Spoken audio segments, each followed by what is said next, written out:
مفتی طارق مسعود special. Shab Barat کی عبادت اور روزے کا حکم، کیا 15 شعبان کی کوئی عبادت ہے؟ جو لوگ 15 شعبان کی رات اسپیشل جاگ کر عبادت کرتے ہیں اور روزے کا بھی اہتمام کرتے ہیں، کیا یہ حدیث سے ثابت ہے؟ انجم سیالکوٹ۔ 15 شعبان کا روزہ تو کسی صحیح حدیث سے ثابت نہیں ہے، اس لیے اس کو تو چھوڑ دینا چاہیے اس کو، اور کیونکہ ضعیف حدیث سے بہرحال کسی عمل کا ثبوت نہیں ہوتا۔ 15 شعبان کے روزے کے بارے میں جو حدیث ہے وہ ضعیف ہے، تو اس سے عمل ثابت نہیں ہوتا، اور باقی کوئی مخصوص عبادت نہیں ہے۔ اور 15 شعبان میں بہت اختلاف ہے علماء کا کہ یہ اس کی رات کی کوئی فضیلت ہے بھی یا نہیں۔ بہرحال جمہور اس کی فضیلت کے قائل ہیں، تو اگر کوئی اس کی فضیلت کی بنیاد پر عبادت کرنا چاہے تو عبادت کا کوئی مخصوص طریقہ نہیں ہے، جیسے چاہیں عبادت کریں، بلکہ مخصوص طریقہ ایجاد کر لینا یہ بدعت ہے۔ 15 شعبان کی جو رات ہے اور 15 شعبان کا روزہ، اس کے حوالے سے بہت زیادہ لوگ سوال پوچھ رہے ہیں، تو میں نے ارادہ کیا میں ایک کلپ ریکارڈ کروا دوں۔ اس میں جو بھی میری ٹوٹی پھوٹی تحقیق ہے،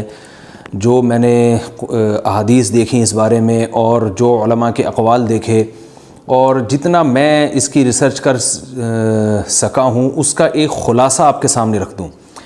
اگر میں وہ تمام احادیث آپ کو پڑھ کے سناؤں، پھر ایک ایک کی سند پڑھوں، پھر ایک ایک کی سند پہ بحث کروں، تو وہ بات بہت ہو جائے گی لمبی اور کلپ بہت طویل ہو جائے گا۔ تو ایک خلاصے کے طور پر پوری جو ایک تحقیق ہے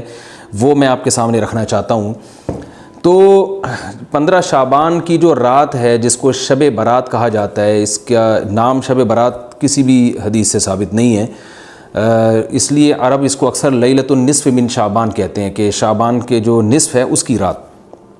خیر، اس کا نام شب برات ہو اگر اس وجہ سے برات کے اس میں اللہ تعالیٰ کہا جاتا ہے کہ جہنم سے بری کر دیتے ہیں، تو اس وجہ سے کسی نے نام دے دیا ہو تو ایک الگ بات ہے، لیکن اس رات میں ہوتا کیا کیا ہے، لوگ کیا کیا کر رہے ہیں، اس کی کیا شرعی حیثیت ہے، تو میں نمبر وار انشاءاللہ اس کو تفصیل سے بیان کروں گا۔ کچھ چیزیں تو ایسی ہیں جو بالکل ہی غیر ثابت ہیں، ان میں اس رات میں مٹھائی، حلوہ یا مختلف قسم کے حلوے پکا کے لوگوں میں بانٹنا، اور اس رات میں نہا دھو کے تیار ہونا یا اچھے کپڑے پہننا، ان دو چیزوں کو پہلے میں انشاءاللہ بیان کروں گا۔ دیکھیے، اسلام میں راتوں کے تہوار کا کوئی تصور نہیں ہے۔ اسلام میں جتنے بھی تہوار ہیں وہ دن کی روشنی میں ہیں۔ عید الفطر، عید الاضحیٰ، یہ ہمارے دو تہوار ہیں جس میں ہم سیلیبریٹ کرتے ہیں ایک دوسرے کو، یہ دن کی روشنی میں ہمیں بتائے گئے ہیں۔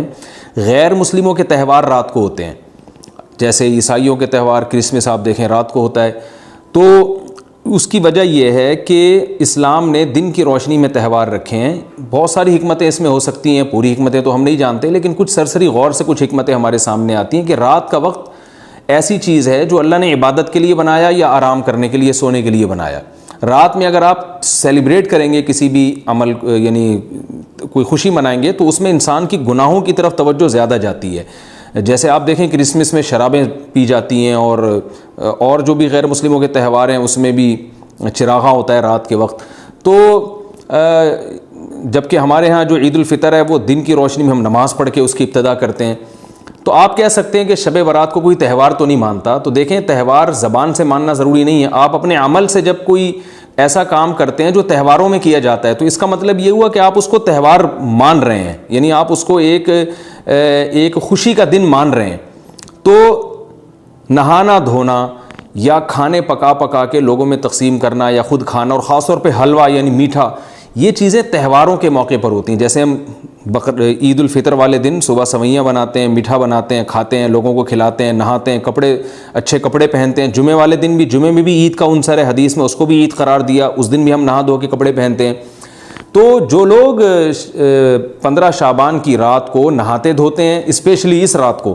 کہ بھئی آج کوئی تہوار ہے یا آج کوئی خوشی کا دن ہے، اور مٹھائیاں کھاتے ہیں یا حلوے پکاتے ہیں، تو وہ زبان سے اس کو تہوار نہ بھی کہیں، اپنے عمل سے یہ بتاتے ہیں کہ یہ تہوار ہے، جبکہ یہ تہوار نہیں ہے۔ اسلام میں کوئی اس کی ایک ضعیف روایت بھی نہیں ہے کہ آپ صلی اللہ علیہ وسلم نے، میرے علم میں نہیں ہے کم از کم، ہو سکتا ہے کوئی موضوع من گھڑت روایت موجود ہو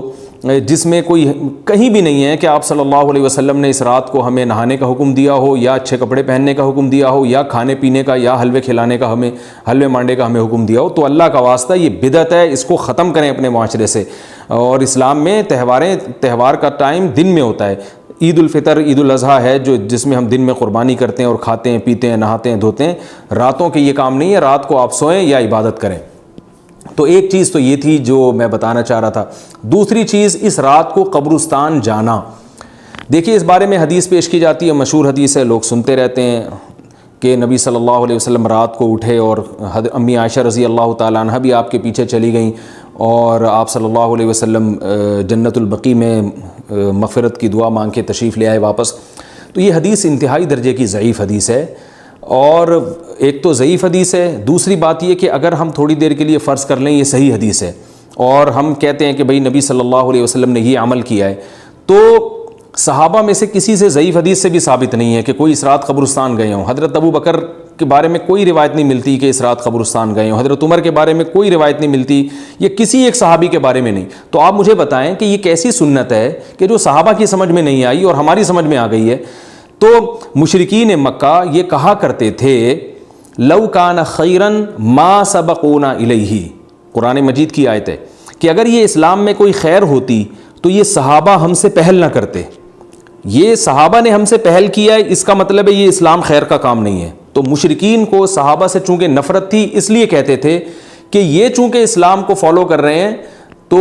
یہ اس کی علامت ہے کہ اسلام خیر نہیں ہے، کیونکہ خیر میں تو ہم صحابہ سے آگے ہوتے ہیں، اپنے بارے میں ان کا یہ اس خوش فہمی میں مبتلا تھے وہ۔ لیکن ہماری رائے کیا ہے؟ ہم یہ کہتے ہیں کہ لو کان خیرن لسبقونا الیہ، وہ کہتے تھے لا سبقونا، ہم کہتے ہیں لسبقونا،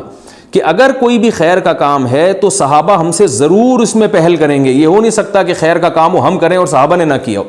تو اسی طرح میں یہ عرض کرتا ہوں کہ دیکھیں اگر قبرستان جانا اس رات میں سنت عمل ہوتا تو صحابہ یقیناً جایا کرتے، کوئی ایک صحابی تو گیا ہو، یہ کیسی بات ہے جو صحابہ کی سمجھ میں نہیں آئی اور ہماری سمجھ میں آ رہی ہے اور ہم قبرستان جا رہے ہیں اس رات کو۔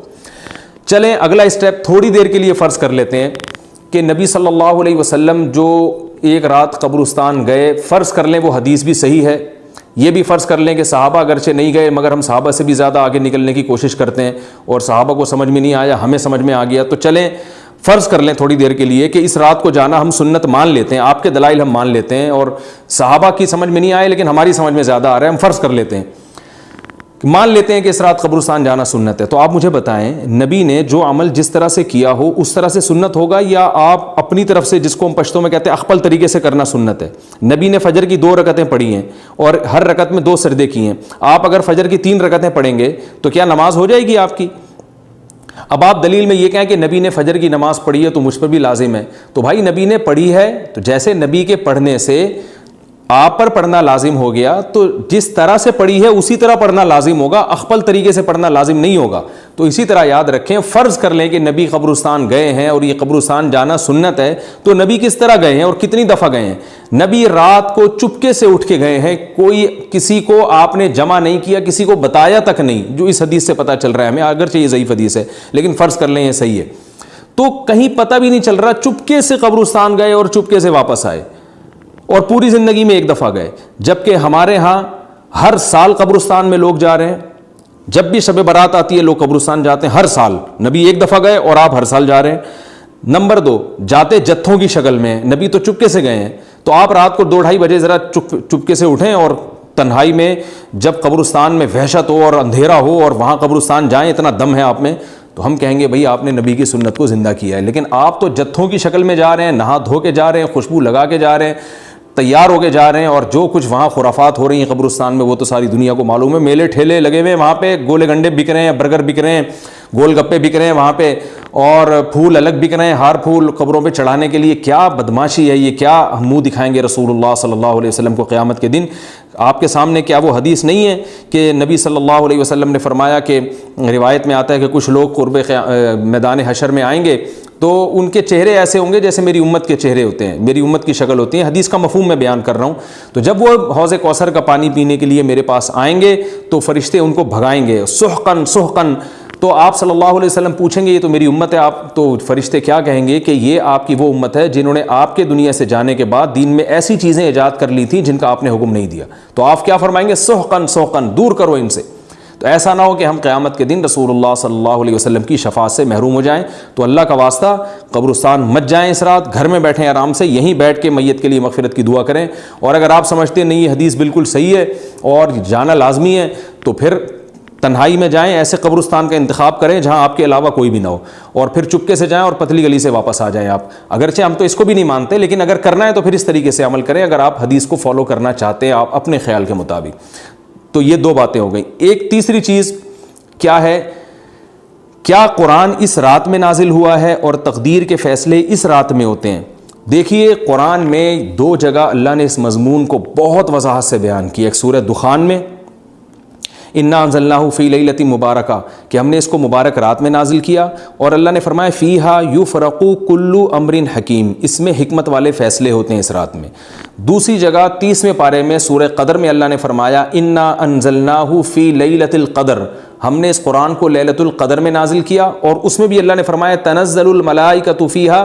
کہ فرشتے اس رات میں اترتے ہیں بإذن ربہم من کل امر, تمام قسم کے معاملات لے کے. تو یہاں بھی اللہ بتا رہے ہیں کہ جو 1 سال کے فیصلے جس رات میں ہوتے ہیں اور فرشتوں کے حوالے کیے جاتے ہیں وہ رات اور قرآن کے نازل ہونے والی رات ایک ہی ہے, یہ الگ الگ راتیں نہیں ہیں. اور سورہ قدر میں اللہ نے فرما دیا واضح لفظوں میں کہ وہ لیلۃ القدر کی رات ہے. تو اتنی وضاحت کے بعد پھر یہ کہنا کہ اس رات میں قرآن نازل ہوا تھا جبکہ اس کے بارے میں کوئی صحیح حدیث موجود بھی نہیں ہے,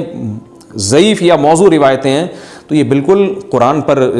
میں سمجھتا ہوں کہ یہ ٹھیک نہیں ہے, بالکل دلیل کے لحاظ سے یہ کمزور بات ہے. اگرچہ بعض علماء اس طرف گئے ہیں اور انہوں نے تعویل کی ہے, انہوں نے یہ تعویل کی ہے کہ قرآن جو ہے آسمان دنیا پہ آیا لیلۃ القدر میں, اور وہاں سے جو نیچے نزول شروع ہوا ہے وہ شب برات میں ہوا ہے, لیکن یہ تعویل عقل سے بعید ہے اور اس تعویل کی ہمیں ضرورت بھی نہیں ہے. دو صحیح حدیثیں ٹکرا رہی ہوں یا قرآن کی آیت کسی ایسی متواتر حدیث سے ٹکرا رہی ہو, تو پھر تو وہاں ہمیں تطبیق دینے کی ضرورت پیش آتی ہے جب قرآن کے مقابلے میں کوئی حدیث ہی نہیں ہے, صحیح حدیث بھی نہیں ہے. حالانکہ قرآن کے مقابلے میں تو فقہا کہتے ہیں کہ اگر صحیح حدیث بھی ہو, متواتر نہ ہو, صحیح حدیث بھی ہو, تو وہ بھی ظنی ہوتی ہے, تو اس حدیث کو رد کیا جائے گا, قرآن میں تعویل نہیں کی جائے گی. لیکن یہاں تو صحیح حدیث بھی نہیں ہے, یہاں تو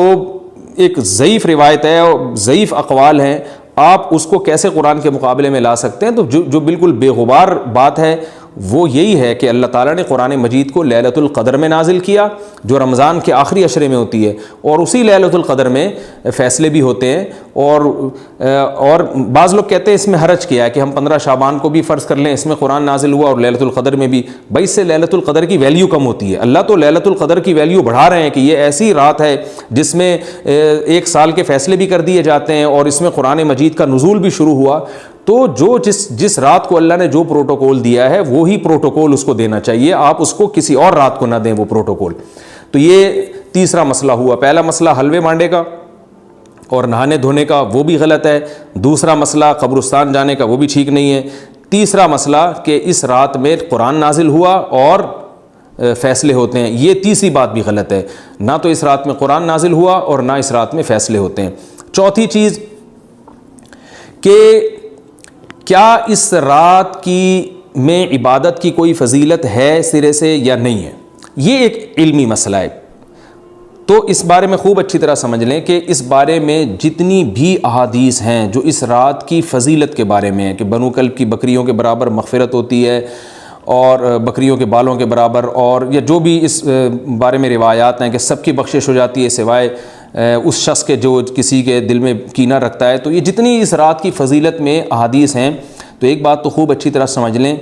اس پر تمام محدثین کا, جہاں تک میں نے دیکھا ہے, تمام محدثین کا اتفاق ہے کہ اس کی فضیلت میں صحیح حدیث ایک بھی نہیں ہے. اس رات کی فضیلت میں ایک بھی صحیح حدیث موجود نہیں ہے. لیکن ضعیف روایتیں اتنی کثرت سے ہیں کہ ایک الگ محدثین کا اصول ہے کہ جب ضعیف روایتیں کی سندیں زیادہ ہو جائیں تو وہ حسن بن جاتی ہے, یعنی قابل قبول ہو جاتی ہے وہ, کیونکہ بہت ساری کمزور چیزیں مل کے اس میں کچھ قوت پیدا کر دیتی ہیں. تو اب جن علماء نے احادیث کے ضعف کی طرف دیکھا کہ ایک بھی صحیح روایت نہیں ہے, انہوں نے اس رات کا بالکلیہ انکار کر دیا کہ اس رات کی سرے سے کوئی فضیلت نہیں ہے. لیکن جن علماء نے اصول حدیث کی طرف دیکھا اور فقہ کے ایک اصول کی طرف دیکھا کہ کثرت روایات درجہ حسن تک پہنچ جاتی ہیں، ضعیف روایات، تو انہوں نے کہا کہ بالکل اس رات کی فضیلت کا انکار ہی سرے سے کر دینا یہ غلط ہے۔ تو جمہور اس طرف گئے ہیں کہ اس رات کی فضیلت کا بالکلیہ انکار کر دینا یا اس کی عبادت کی فضیلت کا بالکلیہ انکار کر دینا یہ ٹھیک نہیں ہے، لیکن کچھ علماء، وہ بھی بڑے محقق علماء ہیں، وہ اس طرف گئے ہیں کہ اس رات کی سرے سے کوئی فضیلت اسلام میں ہے ہی نہیں۔ اب میں دونوں طرف کے علماء کا کچھ تھوڑا سا تجزیہ پیش کرتا ہوں۔ تو جو علماء یہ کہتے ہیں کہ اس رات کی فضیلت ہے اور فضیلت میں کثرت سے روایات ہیں اور اس میں بڑے بڑے علماء داخل ہیں، امام شافعی رحمہ اللہ تعالی جیسے مجتہد بھی ہیں جو اس رات کی فضیلت کے قائل ہیں۔ باقی ائمہ سے مجھے جو ہے نا امام ابو حنیفہ سے کچھ نہیں ملا اس رات کی فضیلت کے بارے میں، اور امام احمد ابن حنبل سے بھی مختلف روایات ملی ہیں، اس لیے میں جزم سے کسی اور امام کے بارے میں نہیں کہہ سکتا، لیکن امام شافعی سے بہرحال اس کی فضیلت صراحتاً منقول ہے، اگرچہ انہوں نے بھی اعتراف کیا ہے کہ اس کی روایات کے بارے میں جتنی اس بارے میں روایات ہیں وہ ضعیف ہیں، لیکن وہی ایک اصول ہے کہ جب ضعیف روایات بہت کثرت سے ہوتی ہیں تو درجہ حسن تک پہنچ جاتی ہیں۔ تو اس اصول کے تحت جمہور اس کے قائل ہیں کہ اس رات میں عبادت اگر ہم کرتے ہیں تو دوسری راتوں کی نسبت ہمیں ثواب زیادہ ملتا ہے، لیکن جو بعض دوسرے علماء جو بالکل ہی اس رات کی فضیلت کے منکر ہیں، ان کے دلائل میں یہ ہے کہ یہ بات اگرچہ درست ہے کہ اگر ضعیف روایات کثرت سے ہوں تو وہ درجہ حسن تک پہنچ جاتی ہیں، لیکن وہ کہتے ہیں کہ کچھ قرائن ایسے ہیں جن قرائن سے پتہ چلتا ہے کہ جو ہے ان قرائن کو اگر سامنے رکھا جائے تو وہ ان کی رائے یہ ہے کہ پھر ان کا خیال یہ ہے کہ ان کا رجحان اس طرف ہے کہ اس رات کی سرے سے کوئی فضیلت نہیں ہے۔ ان قرائن میں ایک چیز یہ بھی ہے کہ اس کے بارے میں جو روایات ہیں ان میں بہت زیادہ ثواب کی بشارت سنائی گئی ہے۔ تو بعض محدثین کا یہ اصول ہے کہ کسی رات کے بارے میں یا کسی خاص عمل کے بارے میں بہت زیادہ کہیں غلو ہوتا ہے یا مبالغہ ہوتا ہے، غلو تو نہیں کہہ سکتے، تو یہ خود ایک اس طرف اشارہ ہوتا ہے کہ یہ ایک ضعف ہے، اگرچہ یہ کوئی اتنی مضبوط بات نہیں ہے، لیکن بہرحال جو علماء اس کی فضیلت کے بالکل منکر ہیں ان کی ایک دلیل میں آپ کے سامنے پیش کر رہا ہوں۔ دوسری بات یہ ہے کہ جو علماء اس کی فضیلت کے بالکل بھی قائل نہیں ہیں ان کی ایک بڑی دلیل یہ بھی ہے، جن میں ہمارے شیخ حضرت مفتی رشید احمد صاحب رحمہ اللہ تعالیٰ بھی تھے، اگرچہ انہوں نے اس بارے میں کوئی صراحتاً فتویٰ نہیں دیا، لیکن وہ یہ اشکال ظاہر کیا کرتے تھے کہ شریعت میں جب بھی کسی وقت کی یا کسی خاص رات کی کوئی فضیلت آتی ہے تو اللہ تعالیٰ اس کو جو ہے وہ اس کا صحیح ٹائم نہیں بتاتے بلکہ اس میں اختلاف ڈال دیتے ہیں۔ اس کی مثال ایسے ہے جیسے جمعے کے دن حدیث میں آتا ہے کہ ایک وقت جمعے میں ایسا آتا ہے جس میں دعا لازمی قبول ہوتی ہے، اب ظاہر ہے وہ بڑا فضیلت کا وقت ہے، تو وہ وقت ہمیں متعین طور پہ بتایا نہیں گیا ہے، اس لیے علماء کا اس میں اختلاف ہوا، بعض نے کہا عصر کے بعد، بعض نے کہا کہ 2 خطبوں کے درمیان۔ لیلۃ القدر کو دیکھ لیں، لیلۃ القدر کی فضیلت میں قرآن بھی ہے، بہت ساری احادیث ہیں، لیکن لیلۃ القدر کی رات ہے کون سی یہ اللہ نے اس میں ابہام ڈال دیا۔ طاق راتوں میں 21 بھی ہو سکتی ہے، 23 بھی ہو سکتی ہے، بعض بلکہ حدیث سے 22ویں رات کا بھی ہونا ثابت ہے، زیادہ امکان 27ویں رات کا ہوتا ہے، تو وہ متعین نہیں ہے۔ تو جو علماء کہتے ہیں اس کی سرے سے کوئی فضیلت ہی نہیں ہے، ان کا رجحان وہ ان کی ایک یوں سمجھیں کہ دلیل تو نہیں لیکن ایک استئناس کہتے ہیں اس کو، کہ اس سے ان کے اس نظریے کو تقویت ملتی ہے کہ اگر یہ اس کی اتنی زیادہ فضیلت ہے تو اس کی تعیین میں اختلاف بالکل بھی نہیں ہے، تو یہ وہ کہتے ہیں کہ یہ مزاج شریعت کے خلاف ہے۔ اور تعیین میں اختلاف ہوتا کیوں ہے؟ علماء نے بیان کیا اگر لیلۃ القدر کو متعین طور پہ بیان کر دیا جاتا ہے نا کہ یہی لیلۃ القدر ہے تو بہت ساری اس میں جو ہے نا حکمتیں فوت ہو جاتی، جن میں ایک یہ بھی کہ اس رات میں جہاں عبادت کا ثواب بہت ہے گناہ کا عذاب بھی بہت ہے، پھر اگر اس رات میں کوئی گناہ کرتا تو وہ اللہ کے عذاب سے نہ بچ پاتا، کیونکہ وہ اللہ متعین کر دیا کہ یہ لیلۃ القدر ہے، تو کیسے تم اس میں گناہ کر رہے ہو؟ اب معاملہ اللہ نے مبہم رکھ دیا کہ بھئی یہ بھی ہو سکتی ہے تو اگلے دن بھی ہو سکتی ہے۔ اور ایک فائدہ یہ بھی اس میں رکھا متعین نہ کرنے میں کہ لیلۃ القدر انہی کو ملے جو تلاش کریں، جو پورا عشرہ جاگیں گے ان کو لیلۃ القدر ملے گی۔ اگر اللہ اسپیسیفک دن بتا دیتا کہ 21ویں ہے، 23ویں ہے یا 25ویں ہے یا 22ویں ہے تو بہت سارے لوگوں کو لیلۃ القدر مل جاتی، تو اللہ نے جو مبہم رکھا ہے نا تو ایک رات کی فضیلت اللہ نے بڑھا دی مگر اس کی تعیین میں ابہام پیدا کر دیا تاکہ جو پورا عشرہ جاگے گا اسی کو لیلۃ القدر ملے گی، اس کے علاوہ ہر آدمی کو نہ ملے۔ وہ ایک اللہ کی ایک حکمت ہو سکتی ہے اس میں۔ تو یہ 2 حکمتیں ہیں کہ اس میں گناہ اگر کوئی کرے تو اس پر عذاب نہ آ جائے، کیونکہ اگر متعین کر دیا جائے گا تو پھر گناہ کیسے تم کر رہے ہو اس رات میں. تو اللہ نے اس میں بھی ابہام پیدا کر دیا. جو گناہ کرنے والا ہے اگرچہ وہ بڑا گناہ گار ہے اس رات میں، چاہے وہ رمضان کا آخری عشرے میں کسی رات میں بھی گناہ کرتا ہے، لیکن کم از کم اتنا عذر تو ہے کہ اس کو کیا پتا تھا کہ یہ آج لیلۃ القدر ہوگی. تو جو 15 شعبان کی رات ہے اس کی بہت زیادہ فضیلت ہے. تو پھر یہ رات کو متعین کیوں کر دیا گیا؟ یہ ان علماء کی دلیل میں بیان کر رہا ہوں جو اس کی فضیلت کے بالکل بھی قائل نہیں ہیں. لیکن بہرحال حقیقت یہ ہے کہ جمہور علماء اس کی فضیلت کے قائل ہیں، کیونکہ یہ جو میں نے دلائل دیے کہ وہ علماء جو اس کی فضیلت کے سرے سے منکر ہیں ان کے یہ دلائل کو ہم دلیل نہیں کہیں گے بلکہ استیناس کہیں گے. کہ استیناس کہتے ہیں کہ ایک چیز استدلال نہیں ہے بلکہ ان اپنے نظریے کی تقویت کے طور پر ایک چیز کو پیش کر دینا جس سے یہ لگتا ہو کہ واقعی یہ صحیح کہہ رہے ہیں. اس کو استیناس کہتے ہیں، میں جو آسان لفظوں میں سمجھانے کی کوشش کر رہا ہوں. اور ایک استدلال کہتے ہیں کہ ایک ریسرچ کو، ایک پوری تحقیق کو. تو جمہور کا مذہب ایک اصول پر مبنی ہے کہ بھئی اتنی ساری روایات ہیں اور ضعیف ہیں ان میں، ٹھیک ہے کچھ موضوع بھی ہیں لیکن بہت ساری ایسی ہیں جو موضوع بھی نہیں ہیں. تو ضعیف روایات ہیں جب اتنی کثرت سے ہیں اور اس میں ہے بھی عبادت کا تذکرہ تو عبادت کرنے میں کوئی حرج بھی نہیں ہے. تو لہذا انہوں نے اس کو جو ہے نا اس کو دلیل بنایا ہے اور اصول کے لحاظ سے یہ بات درست ہے. تو اس اصول کو اگر کوئی فالو کرنا چاہے تو اس رات کی عبادت اس کے لیے بالکل ٹھیک ہے اور اللہ کی رحمت سے امید ہے کہ اس میں اس کو ثواب زیادہ ملے گا. تو جمہور ایک طرف ہیں اور بعض علماء دوسری طرف ہیں. تو یہ میں نے صرف اس لیے بیان کر دیا کہ اس رات کی فضیلت میں اتفاق نہیں ہے بلکہ مختلف فی ہے، مجتہد فی ہے، اختلاف رائے اس میں ہو سکتا ہے. تو اگر کوئی عالم اس رات کی فضیلت کا بالکلیہ انکار کرے اور ان علماء کا بھی احترام کرے جو اس رات کی فضیلت کے قائل ہیں تو پھر اس عالم پر رد کرنے کا حق نہیں ہے. دوبارہ میں اپنی بات کو ریپیٹ کرتا ہوں، اگر کوئی عالم یہ کہے کہ اس رات کی سرے سے کوئی فضیلت نہیں ہے تو اس عالم پر طعن و تشنیع جائز نہیں ہے، کیونکہ ان کے بھی کچھ نہ کچھ استدلالات ہیں. ہاں اگر کوئی عالم اس رات کی فضیلت کا انکار کر کے جمہور کے مذہب کو بالکل غلط قرار دیں اور اس عمل کو یہاں اس رات کی عبادت کو بالکل بدعت قرار دیں اور جو اس رات میں عبادت کر رہے ہیں یا اس کی فضیلت کے قائل ہیں ان کو بدعتی قرار دیں تو یہ غلو ہو جائے گا، یہ زیادتی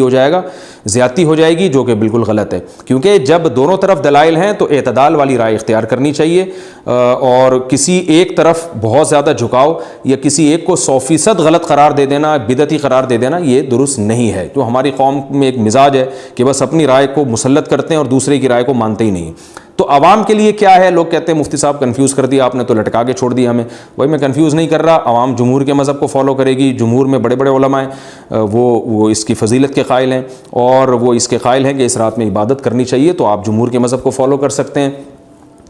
تو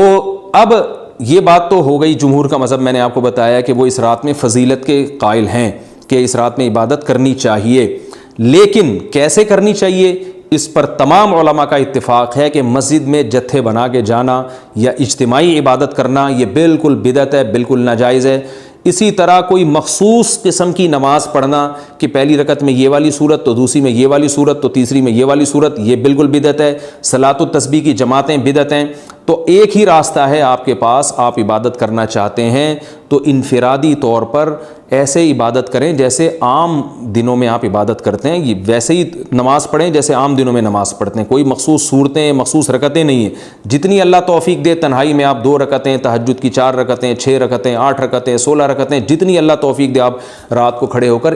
انفرادی نماز پڑھیں. دعائیں مانگیں اللہ تعالیٰ سے، قرآن کی تلاوت کریں، تسبیحات کریں.